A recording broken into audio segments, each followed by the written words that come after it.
Hello, सबको मेरा नमस्कार। और सभी को पीछे निकले दो त्योहार हरेला और मुहर्रम की हार्दिक शुभकामनाएं, क्योंकि अब तो बिलेटेड हो गया है, निकल गया है उस कल और परसों थे। फिलहाल 20 तारीख बहुत नज़दीक है और आपकी प्राथमिक अध्यापक भर्ती में का जो अंतिम आवेदन होना है वो 20 जुलाई तक होना है। और अब क्योंकि प्रत्यावेदन की प्रक्रिया होगी, यदि कार्य को शीघ्र समाप्त करना होगा तो हो सकता है कि सीधे मेरिट की भी बात हो। किंतु यदि शीघ्र मेरिट जारी होगी तो उसमें जिनके साथ डॉक्यूमेंट समस्या है, प्रॉब्लम्स है, वो खड़ी हो सकती हैं, या वो उसके लिए समय या विलंब ले सकते हैं। क्योंकि इस विभाग में ऑनलाइन काम नहीं होता, ऑफलाइन होता है, और उनको डाटा कंप्यूटर पे फीड करना होता है। तो इतनी बड़ी संख्या में जब फॉर्म सबमिट होते हैं तो कई बार एक अवसर दे दिया जाता है, यदि किसी का कोई डॉक्यूमेंट्स इनकम्प्लीट है या उनके डाटा भरने में वो पकड़ में नहीं आया हो, यदि अतिशीघ्र इसको करने की आवश्यकता होगी तो शायद ऐसा भी हो सकता है। मैं नहीं बता रहा हूँ, मुझे नहीं पता उसके बारे में, किंतु कुछ समय बाद प्रत्यावेदन की प्रक्रिया होती है जो सिस्टमेटिक तरीके से अभी तक यहाँ काउंसलिंग में होता है। उसके बाद जो है आपके सामने अंतिम मेरिट सूची जारी होती है, तुरंत तत्पश्चात उसके 2-3 दिन के अंदर ही काउंसलिंग होती है, और बड़ी शीघ्र इसमें कार्य होता है कि 2-3 दिन के अंदर ही आपको ज्वाइन भी करना होता है, और ज्वाइन होने के बाद जो आप इंतजार कर रहे हो खत्म हो जाता है। फिलहाल हम जो बात कर रहे हैं अब, क्योंकि काउंसलिंग के ऊपर ही ज़्यादातर चर्चाएं होनी है, क्योंकि आपने फॉर्म तो भर दिया है, आवेदन कर दिया है। अब काउंसलिंग में क्योंकि बहुत से अभ्यर्थी इसमें बार बार एक चीज़ का जिक्र कर रहे थे कि ये काउंसलिंग जिलेवार होगी तो इसमें एक लंबी प्रोसेस अपनाई जाएगी जो वेटिंग वाली रहेगी, या पहली सूची में ही सभी के नाम आएंगे और लंबे चलते जाएंगे। तो जैसा कि आप सबको भी दिखता है, या बहुत से सुझाव में ऐसे देखता हूँ कि इसको स्टेट काउंसलिंग कर दिया जाए, जिसमें सभी जितने भी उम्मीदवार हैं उनकी एक कॉमन मेरिट बन जाए, और उनको क्रमवार बुला करके उनकी जो वरीयता क्रम है उसी के आधार पर उनको विद्यालय आवंटित हो जाए, जिससे काम जल्दी अतिशीघ्र पूर्ण हो जाए। ये वास्तव में अगर आपके विचार हो या सभी की तरफ से, तो ये एक आसान सा रास्ता होता हुआ प्रतीत होता है, नजर आता है, और आसान भी लगता है। नौकरी के लिए जो बेचैन है, व्याकुल है, उनके लिए तो स्पष्ट है कि ऐसा ही करिए, तभी हम जल्दी इसमें लगेंगे। किंतु अब ये तकनीकी तौर पर बड़ा मुश्किल सा काम है। अब आपके मन में आएगा कि क्यों मुश्किल है। अब ऐसे अभ्यर्थी भी इसमें सम्मिलित हैं जिन्होंने अपनी पसंदीदा 2 या 3 जिले भरे होंगे, उनको आप 10 जिलों के आधार पर कैसे चयनित करेंगे, ठीक। और ऐसे अभ्यर्थी जिन्होंने 10 जनपद भरे हैं, किसी ने 3 जनपद भरे हैं, और फिर प्रत्येक जनपद पर आपका फॉर्म गया है, तो एक समय अवधि फिर लग जाएगी।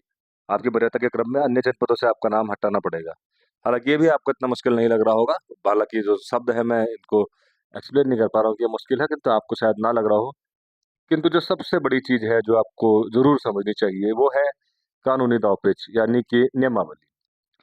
क्योंकि आपको मालूम है, प्राथमिक अध्यापक भर्ती जिलेवार होती है, जिला कैडर पर होती है, और इस नियुक्ति का जो सारा दायित्व होता है वो जिले के ऊपर होता है। ये प्रदेश स्तर पर होती ही नहीं है। ऐसा नियमावली में भी देख लीजिए आप कि भर्ती का जो उत्तर अधिकारी होता है वो एक जिला शिक्षा अधिकारी होता है। अब ऐसे में आप इसको स्टेट काउंसलिंग कैसे करा सकते हैं, क्योंकि जो नियमावली का प्रावधान है वो जिलेवार ही है, इस भर्ती को जिलेवार ही होना है। ऐसे में आप नियमावली में जो लिखा गया है उसी के आधार पर अभी तक ये भर्ती चली है, उसी के आधार पर चलते आई है। इसीलिए अगर आप इसको नियमानुसार भी देखेंगे तो इस भर्ती को आप जिलेवार ही करा सकते हैं, और फिलहाल ये प्रक्रिया अपनाई गई है। और जब कोई प्रक्रिया आधे रास्ते तक पहुंच जाती है उसको तुरंत बदलना मुश्किल हो जाता है, बड़ा लंबा समय वहां पर ले लेता है। जो आपको लग रहा है कि इस तरह से काम हो जाता तो बहुत आसान हो जाता है, बहुत जल्द हो जाता, तो वो मैं नहीं मानता कि उसके लिए इतना आसान होता है कंप्लीट कर पाना। और जब आपकी नियमावली साफ संकेत करती है कि भर्ती जिलेवार होती है, तो चयन भी जिलेवार होगा। अब जब चयन जिलेवार होगा तो प्रत्येक जनपद अपने लिए जितने पद हैं उसके सापेक्ष आवेदन भी मांगता है, उसी आधार पर किया जाएगा। तो इस दांवपेच को आपको समझने की जरूरत है कि ये जिलेवार भर्ती इसलिए आयोजित की जाती है क्योंकि नियमावली के अंतर्गत जिलेवार ही भर्ती का प्रावधान है, और उसके अंतर्गत सारी नियुक्ति का दायित्व एक जिला शिक्षा अधिकारी के ऊपर ही होता है। ध्यान से सुनिएगा। अब आप कुछ लोग बोलते हैं कि सभी जिला शिक्षा अधिकारी निदेशालय चले जाइए, पहुंच जाए और वहां एक एक करके पूछे, तो वो प्रक्रिया जटिल है और उतना आसान चीजें है नहीं। और अगर आप पूर्व भर्तियों का भी विश्लेषण करेंगे प्राथमिक अध्यापक की, तो इसी तरह से चली थी। वहां भी लंबी वेटिंग्स बनती रही, 15 दिन बाद, 1 महीने बाद, 1.5 महीने बाद। हालांकि वो भर्ती तो हाईकोर्ट के निर्णय से प्रभावित हो गई थी, बीच में ही रोक दी गई थी, क्योंकि उसमें बीएड के अभ्यर्थी भी सम्मिलित थे, और माननीय सुप्रीम कोर्ट के निर्णय के बाद उसमें काफी बदलाव आया था। किंतु वर्तमान भर्ती में बीएड के अभ्यर्थी नहीं है, इतने ज़्यादा आवेदन तो नहीं है। तो इसलिए मुझे लगता है कि शायद अगर प्रत्यावेदन के स्थान पर मेरिट भी आए तो कोई आश्चर्य वाली बात नहीं है। हालाँकि ये मैं सिर्फ़ एक अनुमानित बता रहा हूँ, ये तय कर पाना ये तो विभागीय मामला होता है, विभाग का काम होता है। बड़ी बात तो ये है कि जो आपकी जो शंका थी या जो आप बार-बार कह रहे थे कि इसमें स्टेट काउंसलिंग करा दी जाए या ऐसी बात रखी जाए, तो निश्चित तौर पर या तो आप नियमों से अभी अनभिज्ञ हैं या जानकारी नहीं है या इसके लिए कुछ और आप सोचते हैं।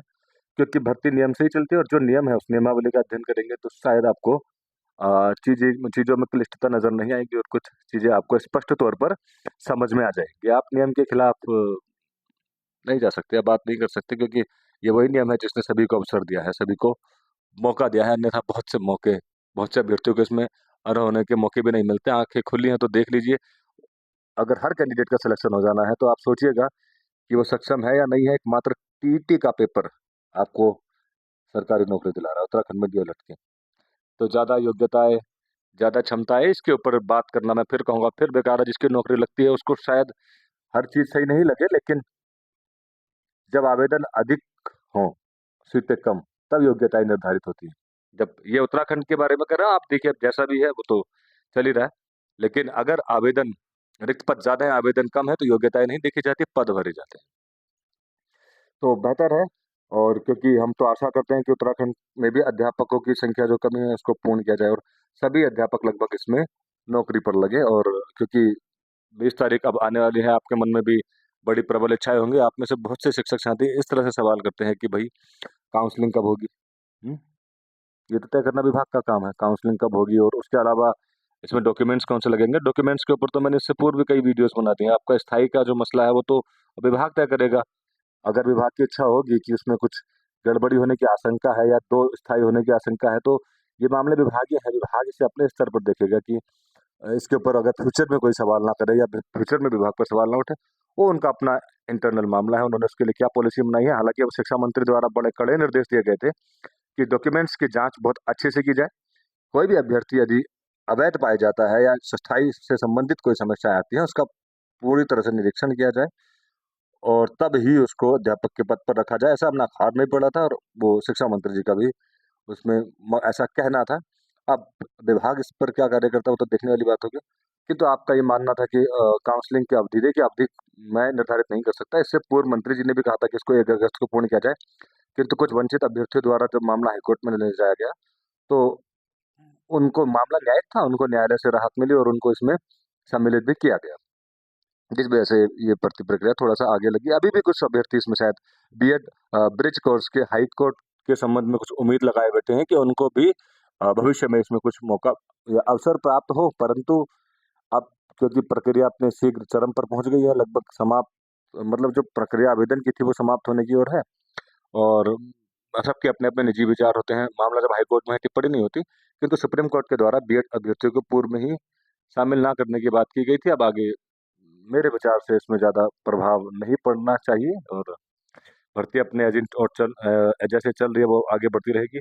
काउंसलिंग की तिथि को लेकर देखिए अगर यदि 20 तारीख को सभी आवेदन आ जाते हैं, कोई समस्या नहीं होती बिना रुकावट के तो मेरे विचार से तो प्रत्यावेदन का कार्य 25 तक शुरू हो जाना चाहिए। यानी 25 तारीख के बाद आपकी जो सूची है जिसमें आप सुधार कर सकते हैं यदि किसी के डॉक्यूमेंट्स में कोई कमी है या विभागीय स्तर पर डाटा फीड करते समय उनसे किसी के कोई क्रमांक छूट गया हो या नंबर ना चढ़े हों, वो एक मेल के माध्यम से या सीधे डीओ कार्यालय जाकर आप उसमें परिवर्तन करा सकते हैं। तो जो मेरा अपना निजी मानना है कि 25 तारीख तब से मेरे विचार से प्रत्यावेदन की प्रक्रिया भी शुरू हो जानी चाहिए। उसके उपरांत यदि आपको 1 हफ्ता या 5-6 दिन का भी उसमें प्रत्यावेदन का समय मिलता है और आप उसमें पूर्ण परिवर्तन कर लेते हैं, तो विभाग को 2 या 3 दिन लगेंगे मेरे हिसाब से तो अंतिम मेरिट सूची निकालने में। 25 का भी प्रत्यावेदन होता है तो आप मान के चलिएगा कि 1 अगस्त तक आपके प्रत्यावेदन में सुधार हो सकता है। उसके उपरांत 2 या 3 अगस्त को एक अंतिम मेरिट सूची जारी कर सकते हैं और 5 या 6 से जैसा पिछली बार काउंसलिंग हुई थी मैं उसके अकॉर्डिंग बता रहा हूँ कि इतने ही समय लगता है, इससे ज़्यादा समय नहीं लेते हैं। जब अंतिम मेरिट सूची आ जाती है तो शिक्षा विभाग में बड़ी तेज़ी से नियुक्ति की प्रक्रिया का कार्य शुरू हो जाता है, जैसा पिछली बार भी हुआ था।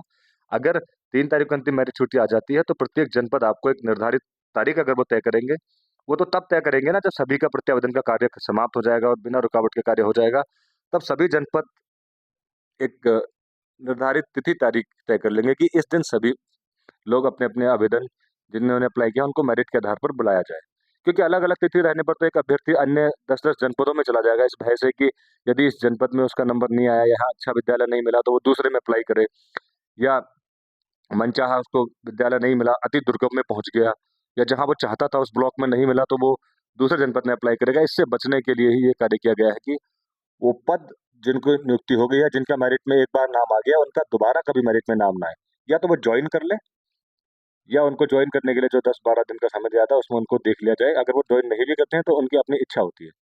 खैर, वो जब काउंसलिंग की प्रक्रिया होगी आपको आमतौर पर समझ में भी आ जाएगी। जो आप तिथि तारीख निर्धारित करते हैं, तो मेरा अनुमान है अपना कि 20 तारीख तक यदि प्रत्यावेदन का कार्य पूर्ण हो जाता है, तो करीब 25 से प्रत्यावेदन शुरू हो जाएगा, और यानी 20 तारीख तक अगर आपका फॉर्म सबमिट करने का कार्य पूर्ण हो जाता है बिना किसी व्यवधान के, तो मेरा ऐसा अपना मानना है कि लगभग 25 तारीख से आपका प्रत्यावेदन शुरू हो जाएगा और 31 तक चलता रहेगा।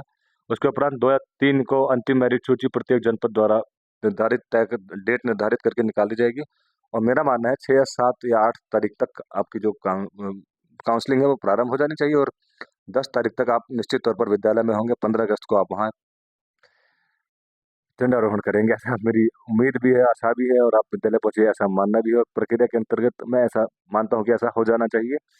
और ये संभावित सवाल ये मैंने अनुमानित बताया है, आप बार बार पूछते हैं काउंसलिंग कब होगी। मैं इस चीज़ की जानकारी नहीं रखता हूँ, बस एक अनुमानित मैं आपको बता रहा हूँ, और मैं तो खुद चाहता हूँ कि आपकी जल्द से जल्द नौकरी लगे। आपकी जो बेसब्री है मैं समझ भी रहा हूँ, और शीघ्र इस उत्तराखंड में की प्राथमिक शिक्षा में आप अपनी सेवा दें, और जो कमी है अध्यापकों की वो अ, पूर्ण करें। और फिलहाल आज के लिए इतना ही, धन्यवाद।